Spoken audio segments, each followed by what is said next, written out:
Começou.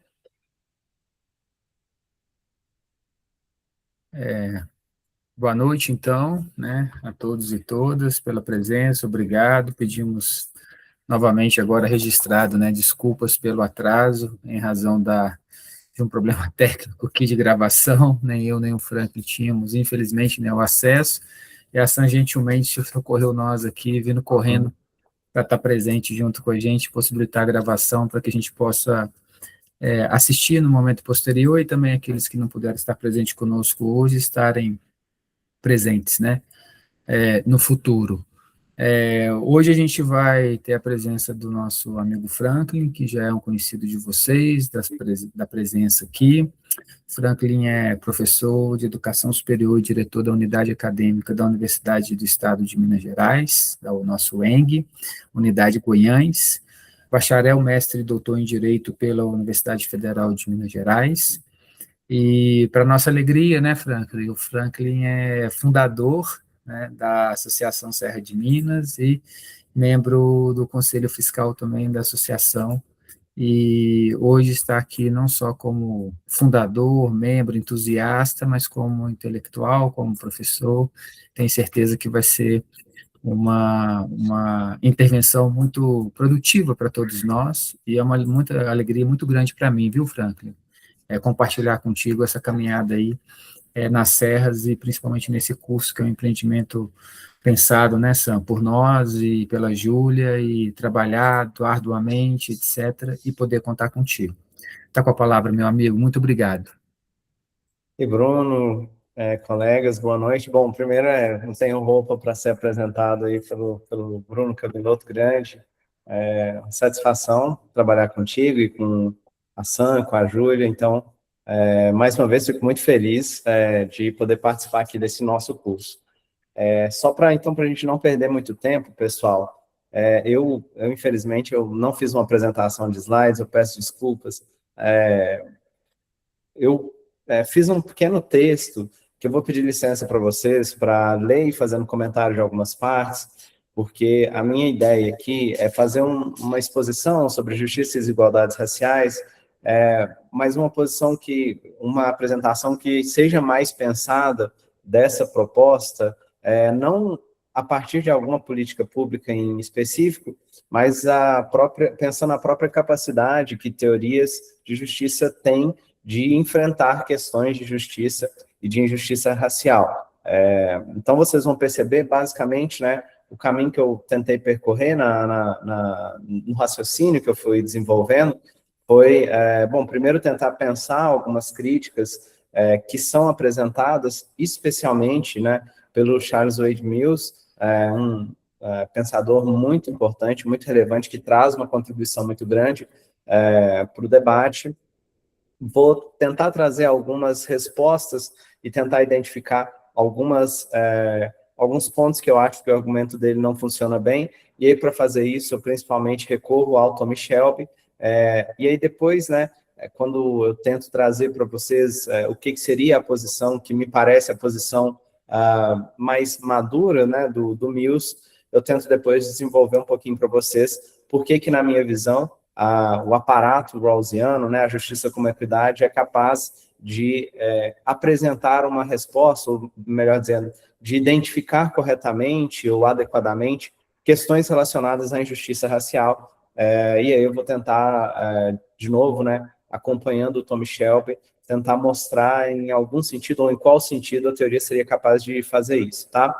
Mas, bom, então, vamos dar um passo atrás, né? Esse vai ser mais ou menos o caminho que eu vou tentar percorrer com vocês. Vou fazendo uma leitura, mas vou tentar deixar isso menos cansativo, enjoativo possível, e vou fazendo algumas intervençõezinhas também, acrescentando ou fazendo algumas pontuações que forem necessárias, tá bom? Mas, então, começando, né, um dos maiores motivos de vergonha para o liberalismo como um todo, né, como um corpo de teorias de filosofia política, como que diversos teóricos e políticos, diversas vezes, se apresentam como liberais, mas, por outro lado, contribuíram muito amplamente para diversos sistemas de dominação e de subordinação ao longo da história da humanidade. Nesse sentido, é preciso reconhecer que as democracias liberais atualmente ainda se encontram imbuídas de padrões sexistas, racistas, muitas vezes também imperialistas e até mesmo classistas. Não apenas do ponto de vista político, mas do próprio ponto de vista teórico, o John Rawls ele não entra diretamente nesses temas, o que se dá, como a gente sabe muito bem, em grande medida por sua abordagem idealizada da justiça. Bom, nesse sentido, uma contribuição que eu considero muito importante para o debate vem do Charles Wade Mills, para quem a concretização construída de raça tem enormes e trágicas consequências. E aí, eu sei que ficou um pouco repetitivo, né, concretização construída, mas é porque eu queria enfatizar que o Mills traz para nós um conceito que ele apresenta como construtivista de raça. Dando, então, nome aos bois, especialmente em O Contrato Racial, a obra, né, seminal do Charles Mills, que é de 1997, naquele texto, o Mills sustenta que o contratualismo clássico frequentemente apresenta uma posição que argumenta por uma filosofia política que seja humanista e de viés universalista. Nesse tipo de contrato, né, desse tipo de contratualista, as pessoas, os indivíduos, são tomados como iguais agentes morais e racionais. Para o Mills, esse tipo de teorização permite que modos de dominação racializados sejam apagados nessa concepção pré-socializada, ou talvez até não socializada, de indivíduos, legitimando o que o Mills chama de uma sociedade, o termo em inglês é Herrenvolk, né? Na verdade é um termo que me parece que vem do alemão, mas uma sociedade em que você tem um povo de senhorios, né? Me parece que seria uma tradução mais próxima da realidade, mais próxima do sentido original, perdão. E nessa sociedade, Herrenvolk, na qual uma relativa igualdade de direitos e privilégios apenas entre pessoas brancas coexistem com comunidades racializadas que sofrem constante dominação. Nesse mesmo texto, Contrato Racial, o Mills apresenta evidências textuais de passagens de alguns contratualistas clássicos, e aí tem aquele texto infame do Kant, né, diferentes raças de humanidade, tem uma visão do John Locke que mostra como sendo positiva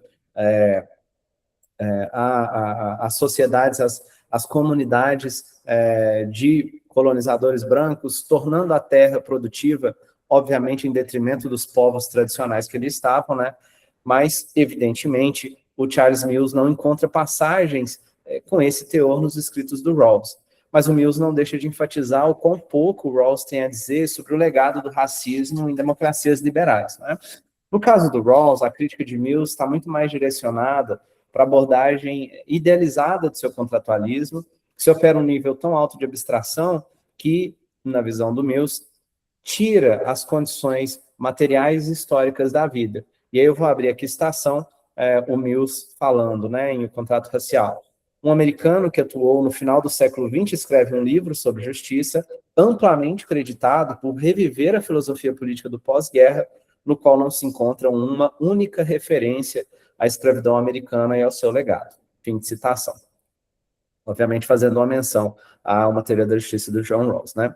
Bom, em Negritude Visível, Ensaios sobre Filosofia e Raça, de 1998, que é um texto publicado pouco depois do Contrato Racial e que é um complemento a esse trabalho, o Mills indica que o fracasso da teoria de John Rawls em considerar a história do racismo torna a teoria do Rawls incapaz de se endereçar à dominação do passado, não percebendo o tamanho da influência do supremacismo branco na Constituição dos Estados Unidos, bem como na distribuição de riqueza e oportunidades, além dos próprios desafios que o racismo impõe para as bases sociais do autorrespeito, que são, como a gente sabe, um dos bens primários, né? Ou seja, uma daquelas coisas que a justiça distributiva distribui, na visão do John Rawls, e tido como o bem primário mais importante na visão do próprio Rawls. Bom, o Mills, ele ainda refina um pouco mais a sua visão no Direitos Negros, Erros Brancos, a crítica do liberalismo racial. Essa obra, o título em inglês, é uma brincadeira de palavras, né? Porque Direitos Negros, Erros Brancos, o direitos é rights, né? Então é black rights, white wrongs, que também, né, significaria negros estão certos e brancos errados, né? Então, nesse trabalho, que já é mais recente, né, o Mills enfrenta os problemas do que ele chama de liberalismo racial. O que seria esse liberalismo racial, né? E aí eu vou abrir a citação de novo para o Mills. Então, É um liberalismo cujos termos-chave foram reescritos pela raça, de modo a gerar um conjunto diferente de regras para membros de raças distintas, R1 e R2, porque, historicamente, os R2 não cumprem os critérios de capacidade para alcançar a individualidade. Bom, essa citação permite que a gente identifique dois tipos de liberalismo, me parece, que se encaixariam como liberalismos raciais, né?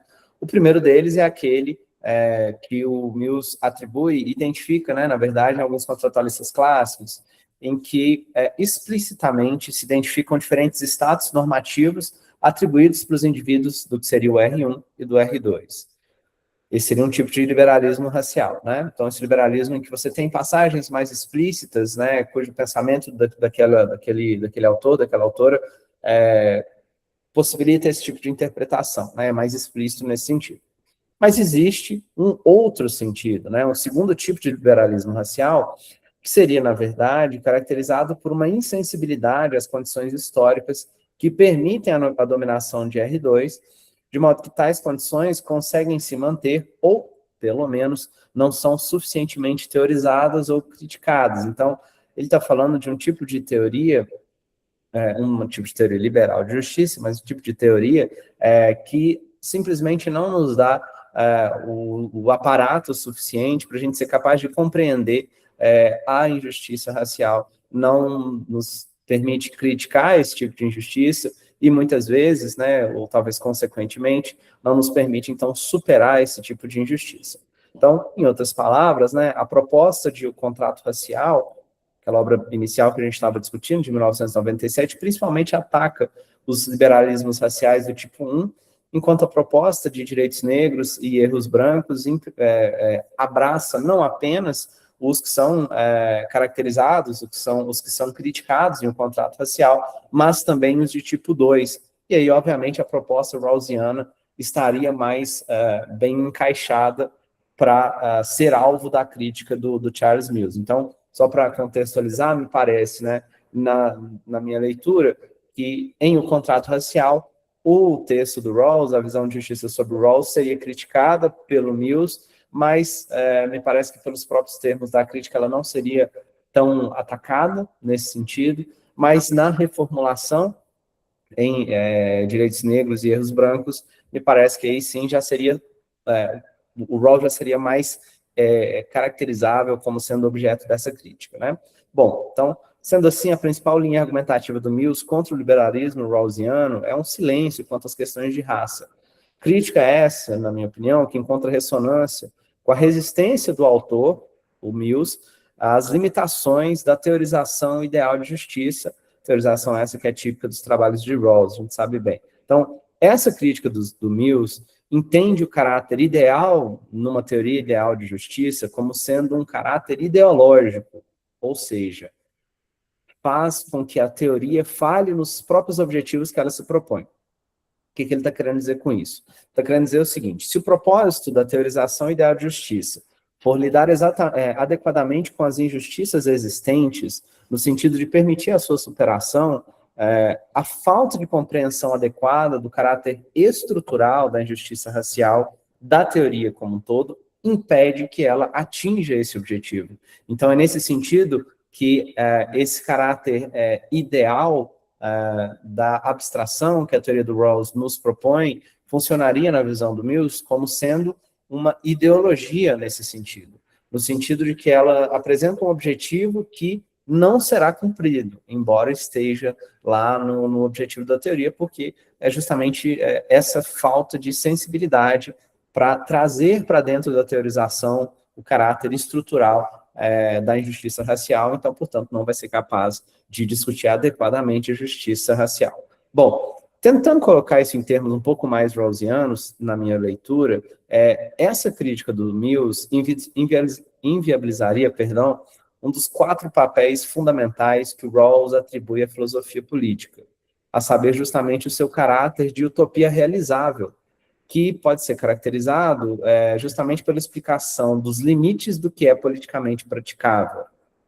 Vou abrir aqui uma citação para o Rawls, no Justiça como Equidade, uma reformulação. Recomendo muita leitura, trata-se do primeiro parágrafo, tópico do texto, né?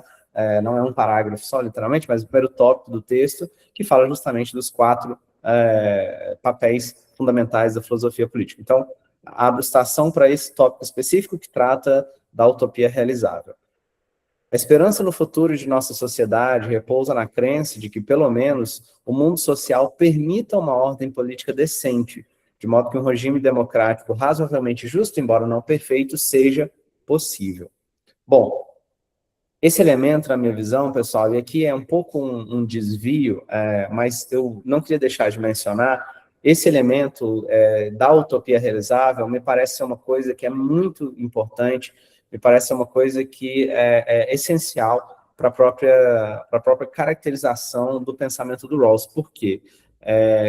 Eu entendo que esse elemento tem muita ressonância com a principal conclusão que o Paul Whiteman teve no seu Porquê o Liberalismo Político, sobre a Guinada Política de Rawls, um livro que eu acho especialmente sensacional. E essa principal conclusão do Whiteman, que eu faço uma citação aqui para vocês, é de que a teoria da justiça do Rawls, a citação, a teoria da justiça do Rawls pode ser lida como um exercício brilhante e sutil de teodiceia naturalista. Fecha a citação, é uma citação logo do começo desse livro do Paul Whiteman, o Porquê o Liberalismo Político. O Whiteman, ele apresenta uma interpretação, me parece, assim, não é o caso de a gente entrar nela aqui com profundidade, mas ele apresenta uma interpretação que me parece muito forte sobre por que o Rawls deu a guinada política, por que ele escreveu o Liberalismo Político, né? Recomendo muito a leitura. Só que, ao fazer isso, ele não apenas nos diz exatamente por que ele escreveu o Liberalismo Político, mas ele chega a uma conclusão que me parece uma chave de leitura para compreender, que permite que a gente compreenda todo o trabalho do Rawls a partir dessa chave. Ele chama essa chave, ou ele diz que, no final das contas, tudo que o Rawls escreveu contribui para uma visão do que ele chama de teodiceia naturalista. Só para ser claro, né, uma teodiceia é justamente aquela investigação de por que um Deus com as características, né, de onisciência, onipotência e benevolência permite que haja mal no mundo, né? Então, assim, aquela história, né? Se você tem a onipotência, a benevolência e a existência do mal, não seriam 3 afirmações que você consegue sustentar ao mesmo tempo, né? Porque se Deus é onipotente e benevolente, ele pode tudo e ele nos ama infinitamente, então logo não deveria existir o mal na sociedade. Se Deus é benevolente e o mal existe na sociedade, ele não é onipotente, então ele, né, não poderia fazer o que ele quisesse. Ou se Deus é onipotente e o mal existe na sociedade, ele não nos ama infinitamente, né? Seria naturalista porque não tem exatamente a necessidade, pelo menos na minha leitura, né, da existência de um Deus, embora me parece que o exercício realmente não tem a necessidade, melhor dizendo, de um caráter confessional de quem adota a teoria. Mas, enfim, só para vocês entenderem um pouco melhor o quanto que, na minha leitura, esse caráter, né, da utopia realizável é algo que permeia toda a obra do Rawls. Até para dar um pouco mais de contexto para vocês, né, só para vocês entenderem, porque, em síntese, né, o Whiteman está tentando nos dizer que o Rawls se pergunta se, caso tenhamos condições, caso a estrutura básica da sociedade nos permita, se nós, no final das contas, podemos ser bons, podemos agir de uma maneira que seja boa, né? Embora a gente sabe, ele abandona aquela noção do argumento da congruência, está lá na parte 3 da teoria da justiça. Enfim, essa é um ponto um pouco mais avançado, não, né, a gente pode entrar depois nisso, não é essencial porque eu quero dizer aqui, mas eu queria só ressaltar isso como que me parece que essa característica da utopia realizável é algo muito importante no pensamento do Rawls. Bom, só também para não dizer que não falamos, né? Os outros 3 papéis da filosofia política, eu acho importante a gente dizer. O primeiro deles, contribuir para pensar os propósitos e a justificação das instituições políticas sociais como um todo. Aqui, diferentemente do que seria pensar na perspectiva individual familiar, esse seria o primeiro papel da filosofia política. O segundo é o papel que o Rawls chama de orientação, e aí eu abro a citação mais uma vez para o começo da Justiça como Equidade. A filosofia política, como obra da razão, faz isso ao especificar princípios para identificar fins razoáveis e racionais desses diversos tipos, e ao mostrar como esses fins podem coexistir de maneira coerente dentro de uma concepção bem articulada de uma sociedade justa e razoável. Essa concepção pode oferecer um quadro unificado, no qual respostas propostas a questões divisivas podem se tornar consistentes. O terceiro papel da filosofia política, e de clara influência hegeliana, é o papel da reconciliação. E aí, nesse caso, eu também vou pedir licença para ler uma citação do Rawls, também lá do Justiça como Equidade. Ele vai dizer: a filosofia política pode tentar acalmar nossa frustração e raiva contra a sociedade e sua história, mostrando-nos de que maneira suas instituições, quando devidamente compreendidas do ponto de vista filosófico, são racionais e como, ao longo do tempo, desenvolveram para atingir sua atual forma racional. E é interessante dizer como, se você vê, lendo esse tópico lá do Justiça como Equidade, o Rawls explicitamente indica que o papel 4, que é o da utopia realizável, ele pode ser compreendido como uma mera variação do papel 3 da reconciliação.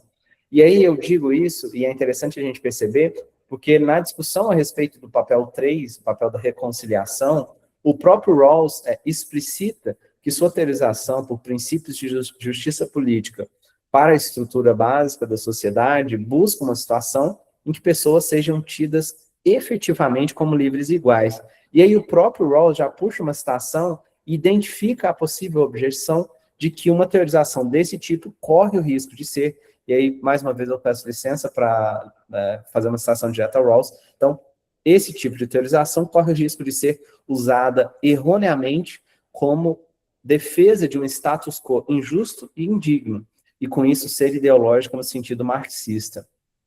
Portanto, aí nos diz o Rawls, de tempos em tempos, devemos nos perguntar se a justiça como equidade ou qualquer outra visão é ideológica dessa maneira, e se não, por quê?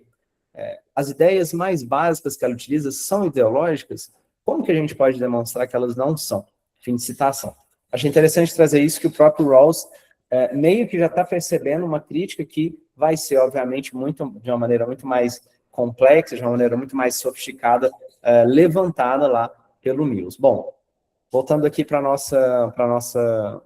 nossa tentativa de leitura, né? Então, tratando mais especificamente de responder às objeções do Mills em direitos negros e erros brancos, eu acho que vale muito a pena a gente recorrer à abordagem que eu traduzi como extensivista do Tommy Shelby, que a gente pode ler, por exemplo, que a gente identifica, por exemplo, um trabalho seminal dele chamado Justiça, Desvio e o Gueto Negro, né, que tem um artigo publicado inicialmente em 2007, que depois ele foi desenvolvendo, que eu acho muito interessante. O que o Tommy Shelby nos diz? Nessa proposta, a estrutura geral da teorização rawlsiana, de fato, se mantém distante de considerações a respeito de injustiças raciais reais. Por sua vez, suas ideias podem ser estendidas, por isso a abordagem é extensivista, podem ser estendidas para além da teorização ideal que fez o Rawls, de modo a também dar vazão a considerações de injustiças raciais, no caso da teorização não ideal de justiça. Sendo assim, a democracia nas quais ideais supremacistas brancos não são tão evidentes e generalizados, não chegaram, nas quais ideais supremacistas brancos são tão evidentes, são tão generalizados, tão institucionalizados assim, essas democracias não chegam sequer a institucionalizar efetivamente os seus próprios valores e ideais de justiça. Colocando isso em termos rawlsianos, essa situação de distorção da estrutura básica por preconceitos ou vieses raciais significa uma violação ao que Rawls chama de justiça formal. E aí, dito de outro modo, e mais uma vez rawlsianamente, a gente pode entender que o racismo estrutural, que o racismo institucional, se caracteriza quando a gestão ou aplicação das normas e procedimentos de uma instituição social que compõe a estrutura básica, por exemplo, o sistema de acesso às vagas de educação superior pública, costuma ser distorcido pelo preconceito racial dos que nela exercem autoridades.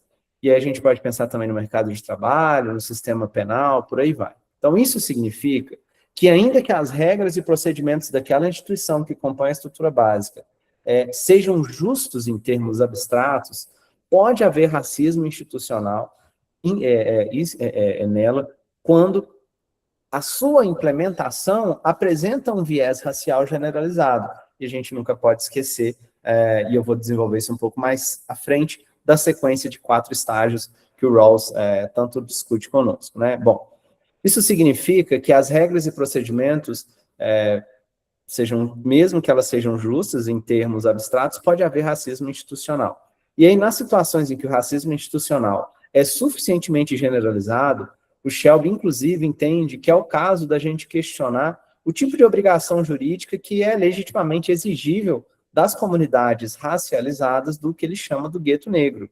E aí, para isso, ele, inclusive, estende os princípios da justiça com equidade para as próprias discussões que o Rawls tem sobre desobediência civil, para descaracterizar o que seria o desvio ou descumprimento das regras. Por isso que o trabalho do Shelby chama justiça, desvio e o gueto negro. Até porque, e essa é uma discussão muito, de novo, acho que também é muito interessante, mas não dá para a gente entrar com calma, mas, basicamente, né, o Rawls tem uma visão sobre desobediência civil que dá muito pouco espaço para desobediência civil, especialmente porque ele está falando de uma situação de teoria ideal de justiça. E uma das formas da gente caracterizar a teoria ideal, e essa é, inclusive, uma forma que o Rawls textualmente menciona, é a teoria do strict compliance, né? Ou seja, da obediência estrita.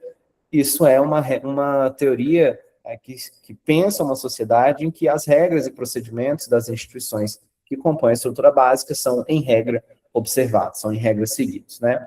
E aí o Mills está desenvolvendo aqui um pouco mais a noção de que, diante dessas situações, desse racismo estrutural, como que a própria noção de um descumprimento, de uma violação à justiça formal, permite a gente perceber que essas comunidades dos guetos negros, que são dominadas justamente por um viés racializado delas, como que não há sequer uma noção de que as obrigações criadas para elas, o dever que elas têm que seguir, não foi legitimamente levantado, né, vamos dizer assim, e aí por isso dá espaço à desobediência civil. Bom, contrariamente a essa proposta do Shelby, o Mills, em um texto mais recente, que até ele, e mais que um texto, mas aí especificamente aqui eu estou baseando muito na Tenner Lecture dele, né, de 2020, intitulada Teorizar a Justiça Racial, o Mills argumenta que a abordagem do Rawls não compreende a real extensão de sua crítica à teoria ideal rawlsiana. A crítica, né, do Mills, na verdade, demanda uma teorização completamente diversa para adequadamente lidar com a justiça e injustiça racial. E aí percebam, uma mera extensão, tipo essa da abordagem que o Tom Shelby nos apresenta, dos princípios ideais da justiça como equidade, não seria capaz, para situações de não ideais de justiça, não seria capaz de desafiar a branquitude característica da filosofia política, é o que vai dizer, pelo menos característica do pensamento da filosofia política, né, com relação às instituições que existem de fato, não tem tanta discussão, é o que nos diz o Charles Mills. E aí, a visão do Mills sobre como teorizar a justiça racial é de avançar o que ele chama do liberalismo negro radical, um liberalismo cuja ontologia social tradicional foi reconceitualizada a partir da compreensão da centralidade da dominação de raça e de classe na formação do mundo moderno. E aí, segundo Mills, apenas a partir de uma guinada como essa, torna-se possível e desejável a incorporação ao discurso político dominante na modernidade as perspectivas e demandas que são tradicionalmente marginalizadas e que são identificadas como injustiça racial. E aí, nesse sentido, para o Mills, e aí eu vou abrir citação aqui para ele, o liberalismo radical negro é um liberalismo informado pelas realidades do capitalismo racial e conscientemente orientado, por consequente, pela necessidade de repensar a teoria liberal branca à luz disso. Fecha citação. Bom, sendo assim, a principal forma de justiça que o liberalismo negro radical com a qual ele se compromete é a justiça racial, e é pensando a justiça corretiva a partir de uma sociedade que o Mills chama de sociedade mal ordenada, né, em contraposição à sociedade bem ordenada. Então, a ideia do Mills é, em vez de pensarmos os princípios de uma sociedade que incorpore uma forma ideal de justiça, portanto, sociedade bem ordenada, a gente imagina os princípios a partir das falhas estruturais de uma sociedade mal ordenada, definida pela supremacia branca. E aí vai nos dizer o Mills, somente assim a injustiça racial pode ser corretamente compreensível e, consequentemente, combatida. Então, percebam, pessoal, que ele está, de novo, né, é uma questão muito profunda, porque ele está acusando a teorização ideal como sendo incapaz, não é de nos dar os remédios, né, é de sequer compreender qual que é de sequer diagnosticar, né, é de sequer dizer qual que é a doença. Percebem? Então, embora o Mills não entre em detalhes específicos de quais seriam, né, os princípios do seu liberalismo negro radical, eles seriam significativamente distintos dos princípios da justiça como equidade, por exemplo, né, as iguais verdades básicas, igualdade equitativa de oportunidades, princípio da diferença, até mesmo por vializarem uma compreensão muito diferente das bases sociais do autorrespeito na visão do Mills. Bom, dito tudo isso, pessoal, na minha visão, parece que a crítica do Mills depende muito da rejeição dessa noção de teorização ideal de justiça, né?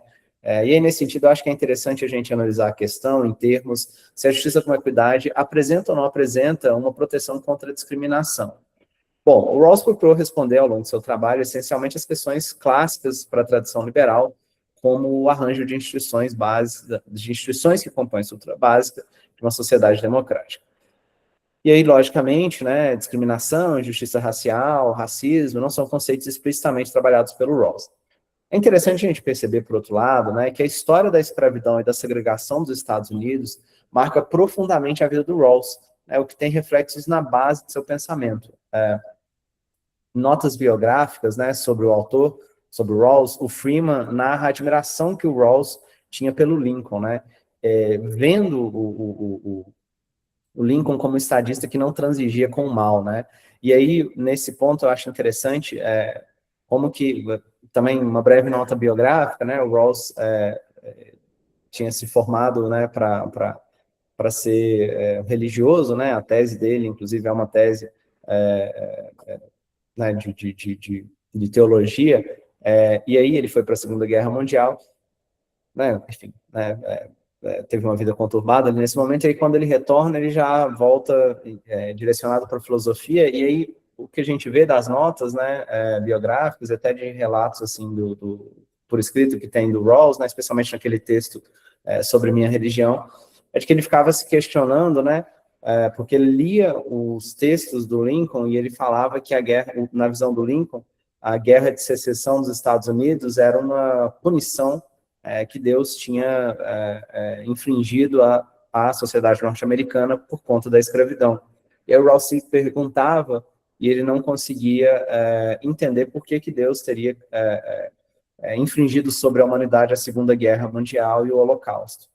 Isso foi muito importante para ele ter essa guinada e virar um filósofo. Bom, beleza.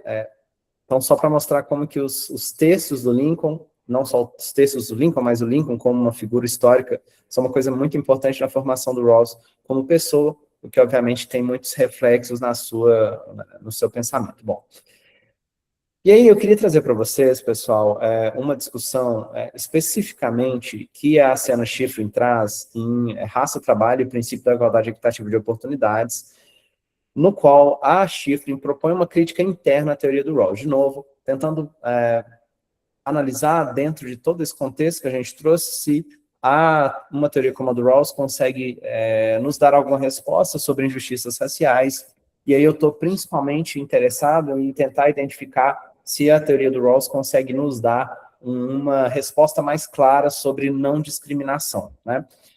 A visão da Schifrin é uma visão interna, mas como vocês vão ver, é uma visão que propõe uma alteração nos próprios princípios da justiça como equidade. Então, vamos né, por partes. Primeiramente, né, a Schifrin ressalta que é muito estranho, né, na visão dela, o fato de que o racismo é algo que está tão ausente na teoria do Rawls, ainda mais na visão dela, tendo em vista que a ideia de proteção contra a discriminação é um dos núcleos mais importantes da Constituição dos Estados Unidos, é a famosa cláusula da igual proteção. Bom, seu trabalho, a Shiffrin esboça formas com as quais a teoria do Rawls pode ser bem mais sensível a tais questões, sendo que a sua principal estratégia é não apenas enunciar um princípio antidiscriminatório entre as liberdades básicas, mas de pensar e elevar o status da igualdade equitativa de oportunidades, não mudando a prioridade lexical dos princípios, tá? A Shiffrin ressalta que nem todas as formas de discriminação têm um impacto direto nas liberdades básicas ou no segundo princípio. Então, aqui eu vou abrir citação para ela, falando concretamente, não está clara qual a disposição específica dos dois princípios de justiça condenaria diretamente o tratamento sofrido por Rosa Parks e outros incontáveis afro-americanos que foram informados de que tinham que se sentar na parte de trás do ônibus. Fim de citação. Por esse motivo, o autor adota a posição de que seria importante anunciar claramente uma proteção contra a discriminação entre os princípios de justiça e, nesse sentido, a Shiffrin não acredita que as iguais liberdades básicas do primeiro princípio protejam contra todas as formas de discriminação.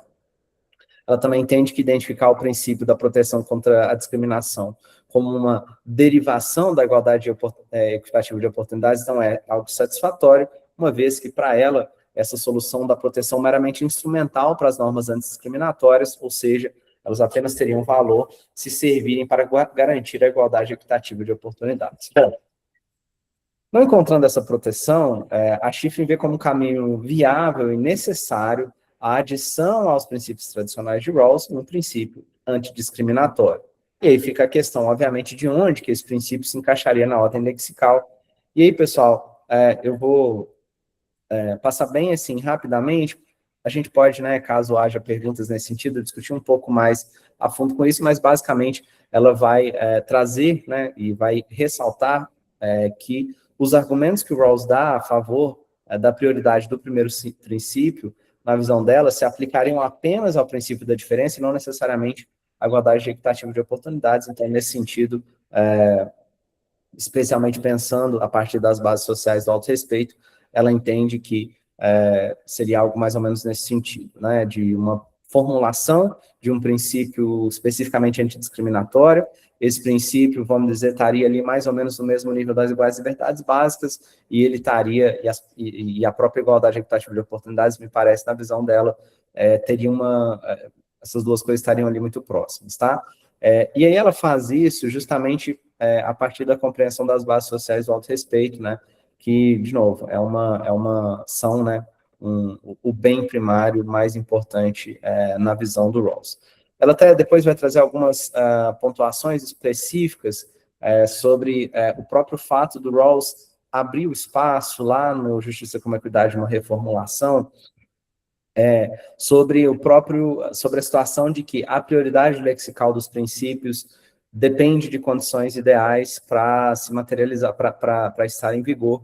Então, basicamente, a Shiffrin lamenta que o Rawls não tenha adotado explicitamente um princípio antidiscriminatório entre as suas liberdades básicas, e especialmente, né, ela entende que o caso seria corrigir essa lacuna. Bom, por outro lado, né, eu respeitosamente, né, discordo tanto do Mills quanto da Shiffrin, e eu entendo que a formulação canônica dos princípios de justiça do Rawls já dá proteção contra o tratamento discriminatório e, portanto, também contra injustiças raciais. E aí essa é, obviamente, né, também a posição do Tommy Shelby. E aí, talvez um dos textos fundamentais dele a esse respeito são o Raça e Justiça Social, Considerações Rawlsianas, é um texto de 2024, mas também recomendo, né, o Shelby tem um capítulo no livro organizado pelo Paul Whiteman, lançado em 2023, que é uma teoria da justiça com 50 anos, em que o Paul Whiteman compila uma série de trabalhos com diversas discussões sobre uma teoria da justiça, a partir de um congresso que ele fez na comemoração do cinquentenário do lançamento da teoria da justiça em 2021. Bom, Vamos, então, especificamente sobre a posição do Shelby, que está lá desde 2004, e, obviamente, caso vocês queiram, né, uma formulação mais considerações rawlsianas sobre justiça racial mais recentes, fica essa indicação desse texto do Shelby também, nessa obra organizada pelo Paul Whiteman. Então, já desde 2004, o Shelby apresenta uma defesa da força da justiça com equidade para resolver questões de injustiça racial, e que o Rawls não apenas se preocupava com os problemas raciais, mas sim que essa preocupação influenciou a maneira com a qual ele construiu e defendeu a sua teoria de justiça. Bom, o Shelby reconhece que muitos assuntos de justiça racial estão fora da discussão explicitamente da justiça como equidade, obviamente pelo seu caráter ideal. Mas isso, na visão dele, não retira o valor da teoria para combater as injustiças raciais. O primeiro ponto positivo que o Shelby elenca da justiça como equidade é o reconhecimento da importância da estrutura básica como objeto primário da justiça para se endereçar questões como o racismo institucional, como os legados ainda presentes do racismo do passado e como atitudes individuais racistas presentes. E aí, pessoal, o Shelby elogia a importância especial que o Rawls dá para a crença moral da injustiça da discriminação racial na construção de seus princípios de justiça. É que eu vou abrir uma citação para o Shelby nesse trabalho. Então, a convicção de que a discriminação racial é injusta desempenha importante papel para moldar o senso do próprio Rawls sobre o que é moralmente relevante e o que é moralmente arbitrário do ponto de vista da justiça social. Por exemplo, considerações de desvantagem racial desempenham um papel muito importante na construção do véu da ignorância. Fim de citação. Desse modo, a restrição de conhecimento operada pelo véu da ignorância não permite que, da posição original, decorram princípios que deem qualquer margem para injustiças raciais. Aliás, o Shelby pontua a centralidade da ideia de que todas as pessoas sejam tidas como livres e iguais em uma sociedade justa para a tradição liberal. Bom, obviamente, essa premissa não deixa o Rawls isento das críticas do Mills, né, que a gente já discutiu, de que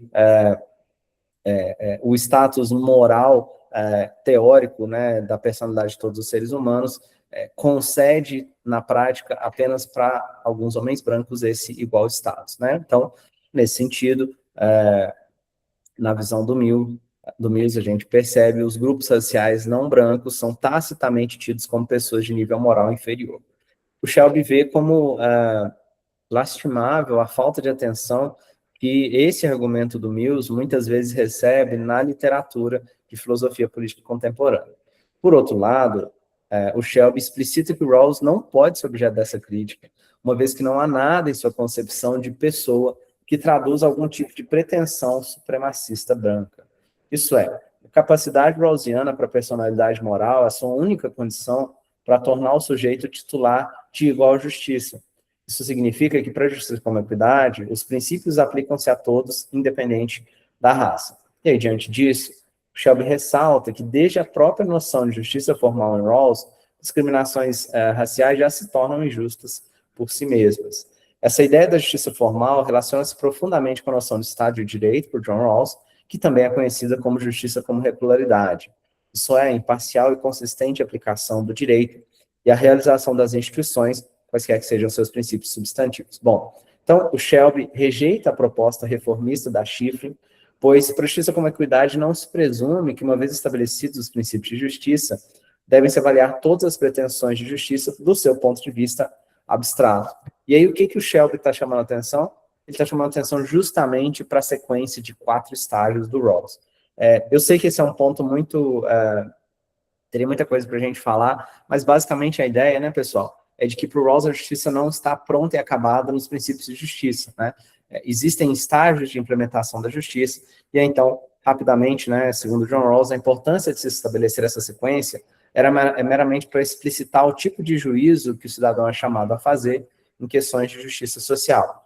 O primeiro sobre a justiça da legislação, das políticas sociais, além disso, sobre quais arranjos constitucionais são adequados para acomodar diferentes e conflitantes opiniões sobre a justiça em uma sociedade democrática e mesmo determinar os fundamentos e os limites das obrigações políticas. E aí, o Rawls enfatiza que essa sequência não tem um caráter de demonstrar o que realmente aconteceu, mas de novo, é um exercício teórico para a gente pensar para a gente tentar identificar as perguntas que a gente precisa responder diante da implementação da justiça como equidade, tá? Então, o argumento do Shelby é de que nem todas as questões de justiça têm que ser analisadas diretamente da perspectiva dos princípios de justiça em abstrato, o que seria comprovado, né, na visão dele, a partir da identificação da sequência de 4 estágios. Com efeito, para o Shelby, a necessidade de um princípio antidiscriminatório, nos termos da Schiff, não é uma conclusão necessária das partes da posição original, justamente por isso, né?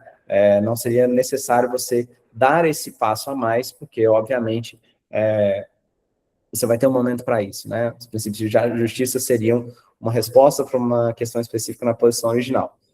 Um princípio pode ser encontrado, por outro lado, como uma essência constitucional, um princípio no sentido mais jurídico, né? Um princípio, como a gente diz, o princípio da privacidade, enfim, né? O princípio da não culpabilidade, por aí vai, pois, segundo Shelby, os constituintes têm acesso a informações suficientes para responder às indagações se identidades raciais geram conflitos na sociedade, se há grupos com tendências racistas e se há grupos raciais que têm sofrido desvantagens políticas, econômicas e sociais devido ao racismo. Sendo assim, né, uma afirmativa para responder a algumas dessas hipóteses, diante do fato de que os constituintes não sabem a sua identidade racial ou a posição social, seria racional a adoção explícita de uma proteção antidiscriminatória, mas no nível da Constituição, tá? Bom, um outro argumento do Shelby desenvolve contra a necessidade, que o Shelby desenvolve contra a necessidade desse princípio antidiscriminatório da Schiff, tem como foco o próprio conceito de discriminação. O Shelby traz para nós que esse conceito não pode ser compreendido de uma maneira abstrata, conforme a Schiff propõe. Dessa forma, a discriminação é um conceito, na visão do Shelby, que só faz sentido quando pensada enquanto discriminação a um grupo específico, né? Então, ela é algo que está nessa perspectiva de segunda pessoa, né?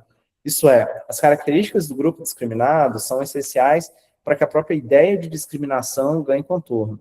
Então, abre uma citação para o Shelby.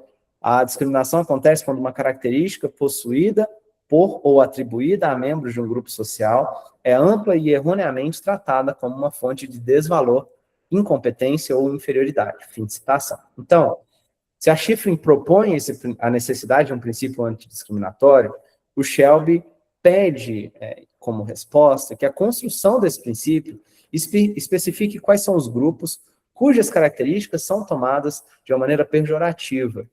Então, o que ele está querendo dizer é que discriminação não é um conceito intransitivo, ela precisa de um objeto direto, um objeto indireto, ela precisa dessa complementação para fazer sentido.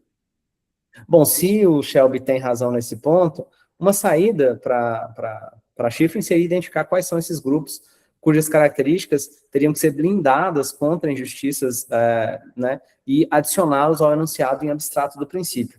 Mas aí a gente volta para a questão anterior do Shelby. As partes da posição original teriam informações suficientes para esse princípio discriminatório enquanto tal? Ou então, não seria necessário a gente dar mais um passo na sequência para que esse princípio discriminatório, entre aspas, transitivo, fosse explicitado, né? E aí me parece que o Shelby tem razão nessa discussão, né? E aí, pessoal, realmente, só para fechar aqui, eu queria ressaltar para vocês que a visão do Shelby não se alinha com a noção de que desvantagens raciais são reduzíveis a desvantagens sociais, né? O posicionamento qual tornaria a atenção ao racismo indiferente do ponto de vista da justiça. Essa seria uma posição que me parece defendida pelo Richard Kahlenberg em O Remédio, Classe, Raça e Ação Afirmativa, para quem basicamente a noção de classe social seria suficiente para combater as injustiças fundamentais numa democracia contemporânea. Me parece, pelo contrário, que o Shelby refuta esse posicionamento. Ele explicita que, de um ponto de vista rawlsiano, o racismo é um insulto à própria dignidade humana, além de uma injustiça em seus próprios termos, pois nega igual cidadania a um grupo por razões moralmente arbitrárias. Bom, segundo Shelby, o ponto é que, para o Rawls, a discriminação racial não deve ser avaliada da perspectiva específica do princípio da diferença ou da concepção geral de justiça, mas sim desse ideal de igual cidadania e da igualdade equitativa de oportunidades.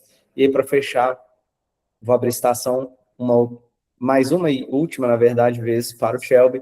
Em um regime constitucional democrático, tal tratamento, a discriminação racial, seria descartado pelas exigências de que todas as pessoas que são capazes de participar do sistema equitativo de cooperação, e aqui assumimos que isso inclua todos, deveriam ter cidadania igual, e que todos os cargos e posições devem estar abertos a todos os cidadãos em condições de igualdade equitativa de oportunidades.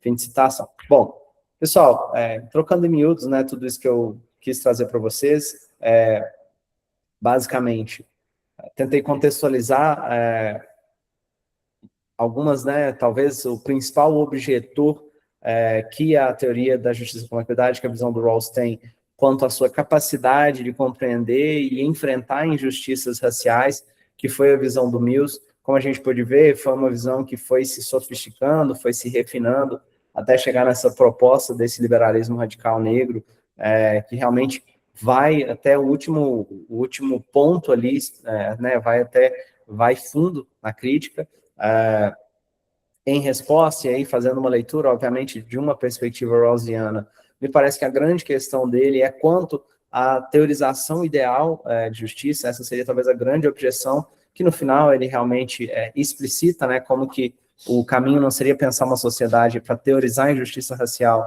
não seria partir de um objetivo de teoria de sociedade bem ordenada, mas sim de sociedade mal ordenada, né?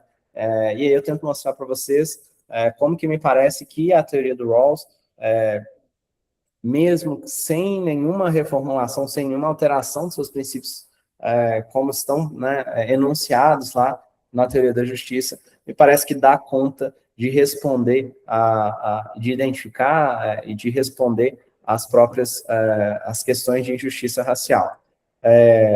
Bom, eu acho que seria mais ou menos isso. Acho que eu fiquei aqui nos 50 minutinhos, né, muita informação. Espero ter conseguido ser claro. E, bom, fico aqui à disposição para dúvidas, enfim, para a gente continuar o debate. Muito obrigado, Franklin. Ótimo tempo e muito claro, sim, né? Muita propriedade aí, e uma leitura nada cansativa, né? Bem dialogada, bem leve, uma sexta-feira à noite. Muito obrigado mesmo. Então, vamos abrir, né, pessoal, para questões, ou no chat, ou no microfone, quem quiser ficar à vontade para poder formular as questões endereçadas ao professor Franklin.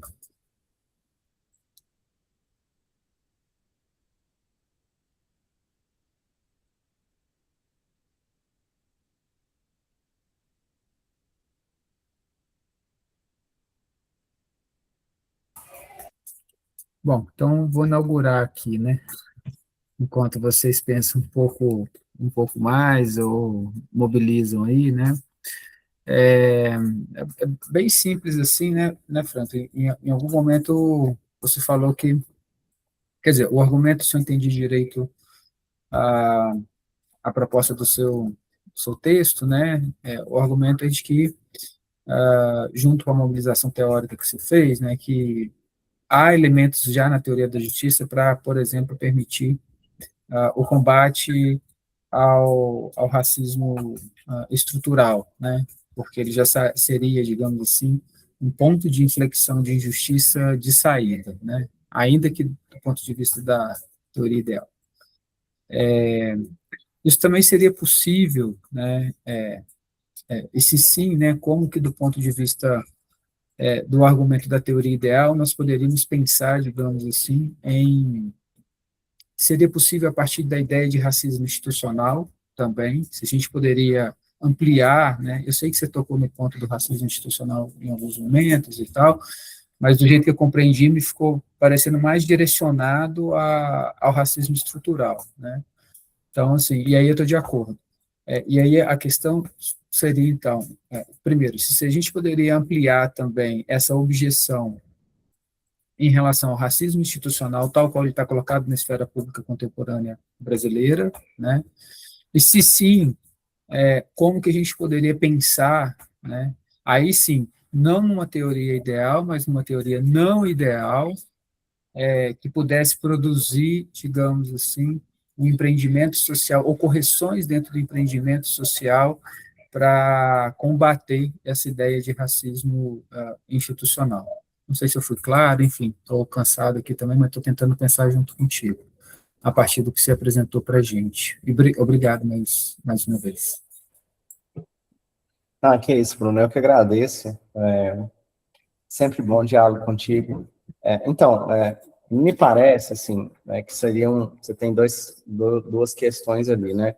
Uma importante a respeito do racismo institucional, do racismo estrutural da sociedade, seria, e aí, seguindo o Shelby, né, como que, a partir do momento em que a gente consegue identificar que que o racismo é um elemento institucionalizado, né, como que a partir da nossa análise de uma instituição que compõe a estrutura básica, se a gente consegue perceber que há um recorte, uma injustiça racializada nas regras e nos procedimentos daquela instituição, como que a gente está ali diante, como que isso, vamos dizer assim, nos gera uma percepção de que tem algo errado ali. Então, vamos lá, o Shelby está nos trazendo uma discussão de que ainda, vamos dizer, né, ainda que as regras de acesso, né,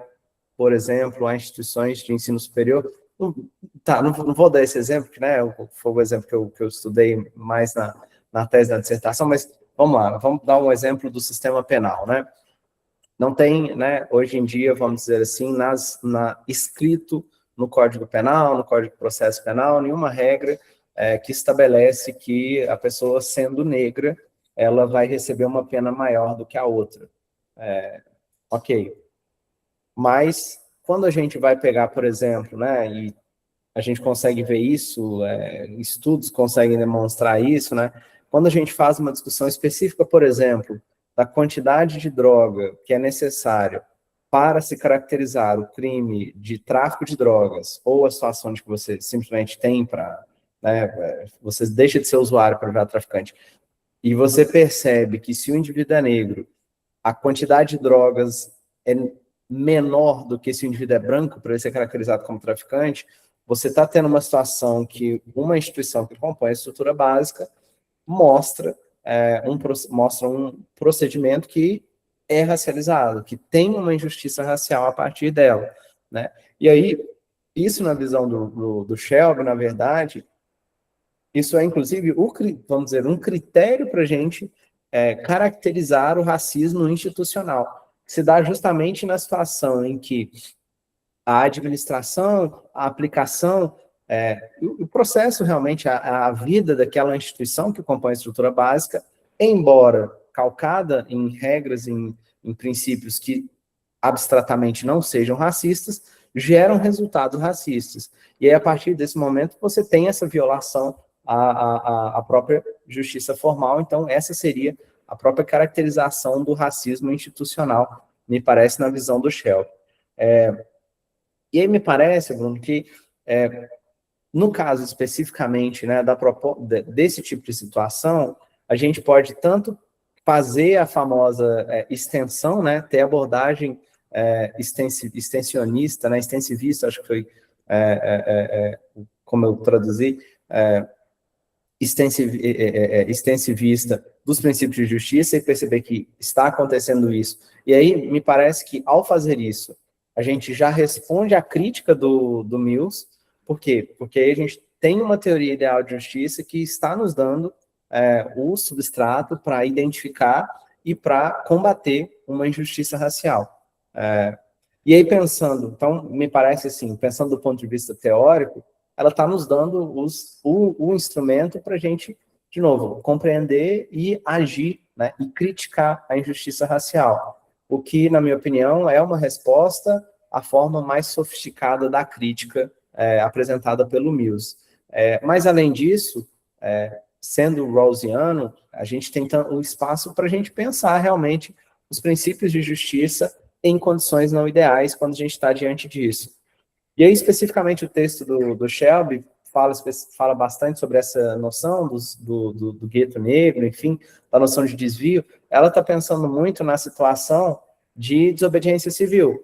Então, quando você tem uma situação da própria você tem esse racismo institucional muito caracterizado, a gente tem espaço até mesmo para descumprimento das regras, né? Então, pensando aí no exemplo da Rosa Parks, pensando aí no exemplo, né, da doutrina dos separados mais iguais, né, um paradigma racista nefasto, né, da Suprema Corte dos Estados Unidos, me parece que está dando, inclusive, um espaço para o próprio descumprimento, que não se caracteriza como um desvio, né, sim, uma discussão a partir da própria noção de desobediência civil, né. Uma coisa que eu quero investigar mais, né, até já tinha comentado contigo que estou tentando desenvolver um pouco um argumento sobre desobediência civil no Rawls, mas eu acho que seria mais ou menos nesse sentido, viu? Muito obrigado aí pela provocação. Obrigado você, Franklin. Ulisses, por favor, boa noite. Olá, boa noite.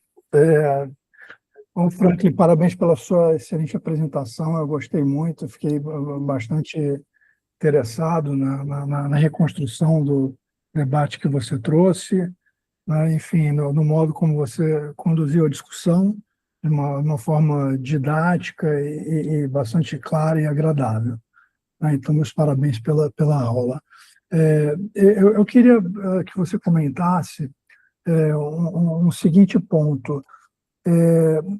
Quando teve aquele ano, né, de 2021, que foi 50 anos de uma teoria da justiça e 100 anos de centenário de Rawls, o PPGLM, que é o programa do qual eu faço parte, da UFRJ, ele convidou o Freeman para dar uma aula e a aula foi justamente uma tentativa de resposta às críticas do Mills, né? Então eu tenho algumas coisas que o Freeman aponta nessa resposta. Eu queria que você comentasse se você acha que se elas são sólidas, se você concorda, como é que isso entra nessa discussão que você apresentou. Talvez tenha alguma redundância sobre aquilo que você já falou, mas, enfim, só para reforçar e tratar do ponto. Então,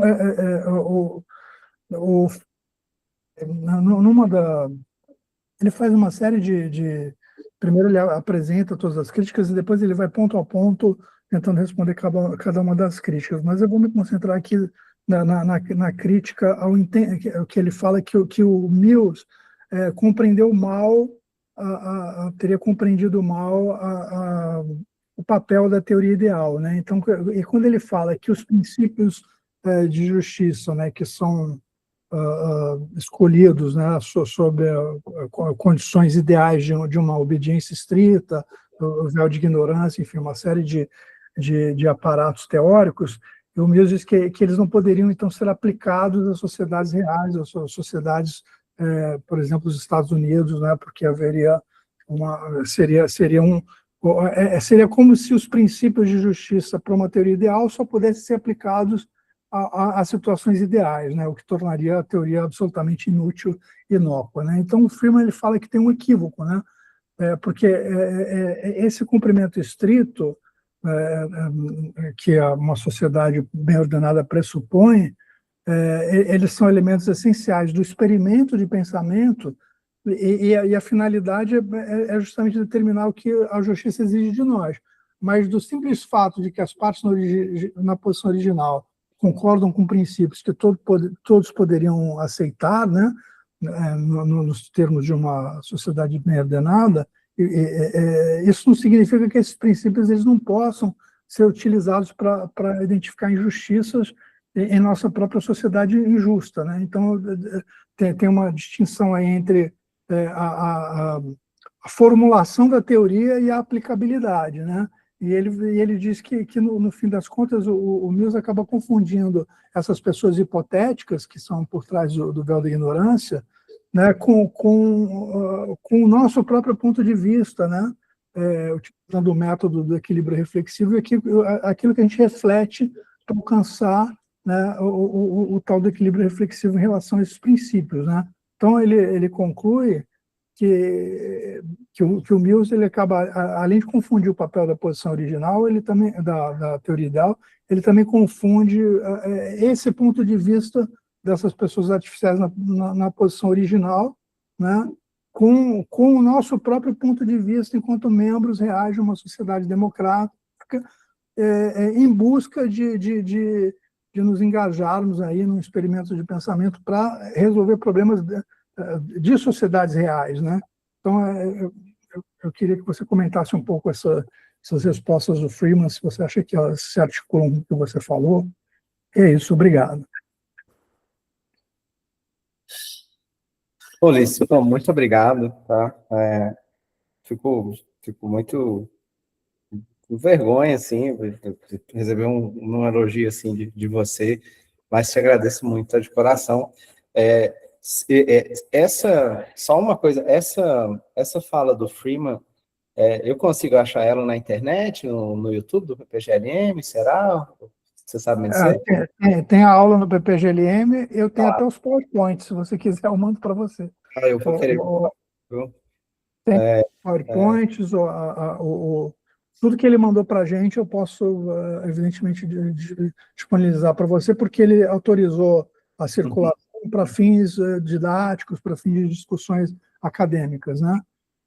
Então, para mim, eu passo para você depois por e-mail sem problemas. Pode deixar, eu te mando um e-mail lembrando, tá? Muito obrigado. Mas, assim, eu achei que não foi, de modo algum, foi redundante, achei que foi ótimo e que traz um complemento muito legal para a gente comentar, porque realmente me parece que faz muito sentido, né? Assim, que eu vejo, né? Quando você traz que o Freeman está discutindo que o Mill não entendeu muito bem o que é o papel da teoria ideal e exatamente o ponto de vista que se adota na posição original, eu acho que ele, como é de se esperar, né? Assim, o Freeman vai de uma maneira muito cirúrgica ao ponto, né?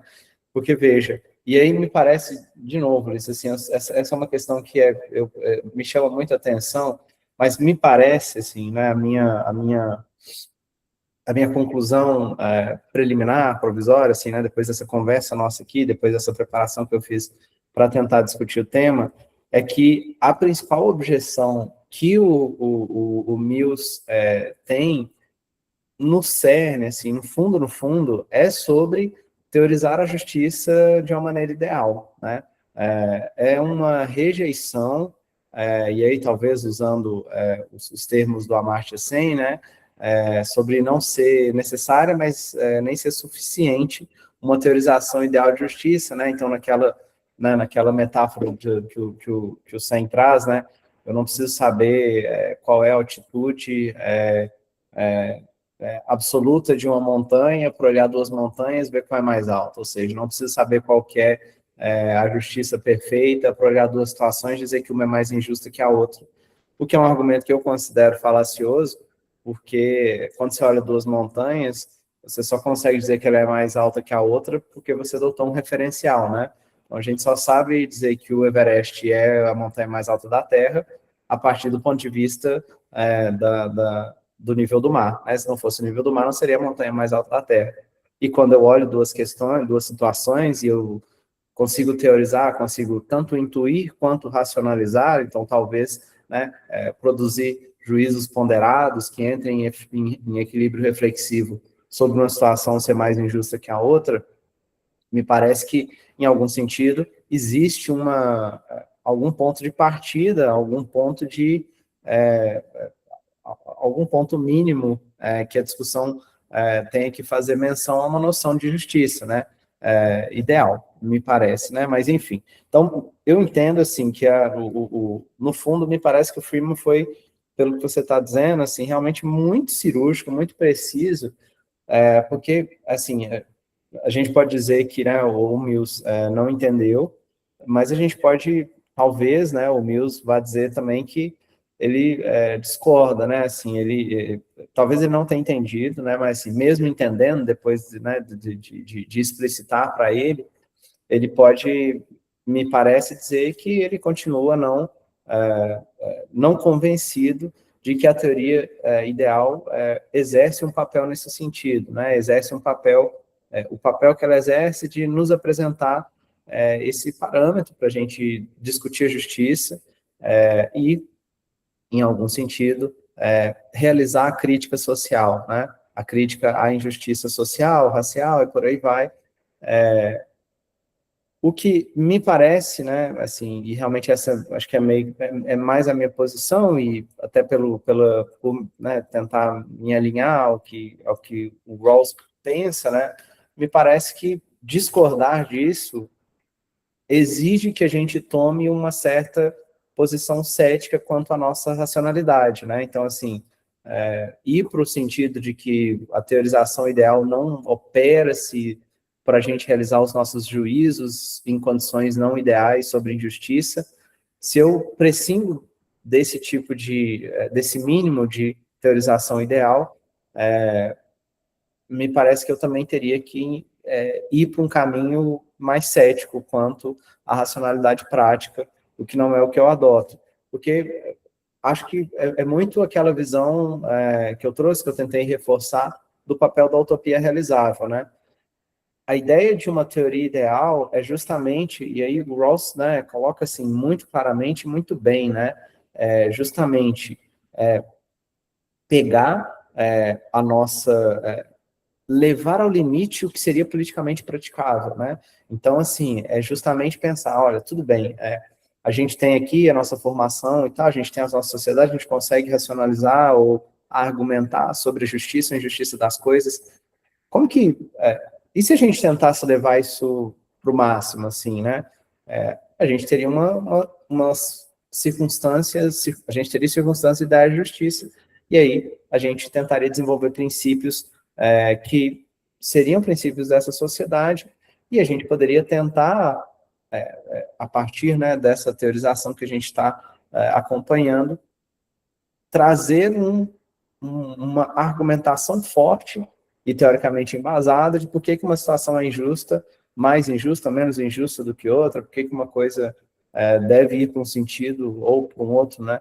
Então, assim, eu acho que você conseguiu trazer, assim, uma situação que, no fundo, vai justamente... é muito cirúrgica, né? Então, uma objeção ao Mills, tanto de uma falha de compreensão, uma discordância, né, quanto ao papel que a teoria ideal tem, que é muito comum e que me parece, né, que se mesmo desfeita a confusão, o Mills mantém a posição, ele está, na minha visão, se aproximando de uma posição que deveria ser mais cética em relação à racionalidade prática, e é isso também outra coisa, né, que acontece demais, né, sobre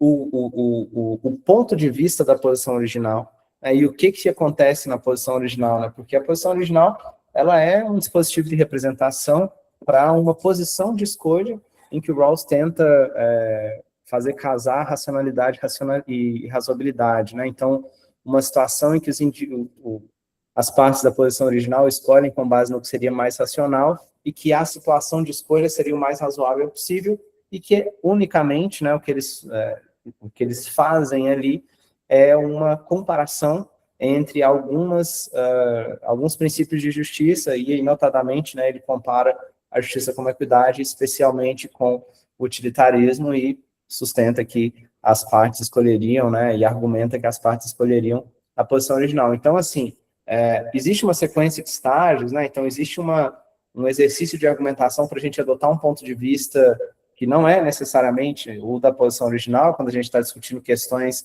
de essenciais condicionais, ou questões de justiça básica, e que essa compreensão, né, da sequência de 4 estágios, ela é muito importante, e essa, sim, realmente essa distinção dos pontos de vista que o Rawls nos propõe para a gente adotar enquanto a gente está respondendo a algumas perguntas específicas quanto à justiça e à implementação da justiça, é uma questão, realmente é muito comum a gente ver textos críticos que realmente não, erram o que o Rawls tinha pensado. Então, muito bom, eu vou te mandar um e-mail, tá bom? Te pedindo esse material, mas muito obrigado, tá? Imagina, eu que agradeço a sua resposta, muito esclarecedora. Então, pessoal, mais perguntas, questões, dúvidas? Deixa eu ver se tem alguma coisa no chat, não tinha nada. Ah, tem aqui, ó, alguns links aí. O meu xará Bruno colocou um link, Franklin, Ah, tá ótimo. da palestra do Freeman. Valeu, Bruno. Obrigado, Bruno.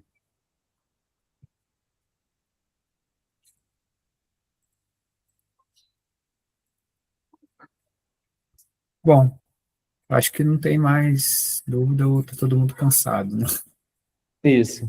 Terceira noite, enfim, né?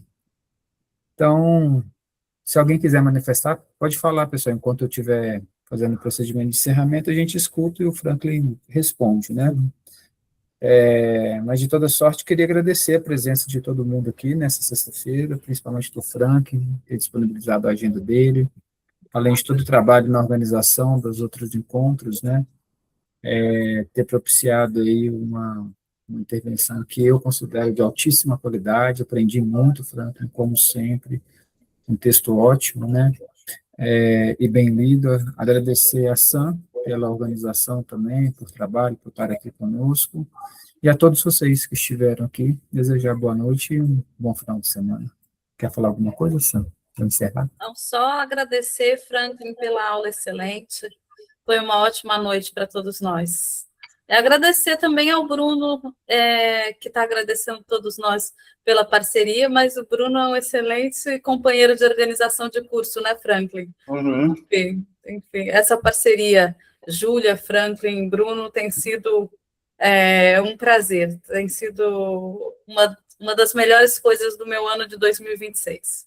Eu estou para descobrir em que o Bruno é ruim, na verdade. Estou procurando.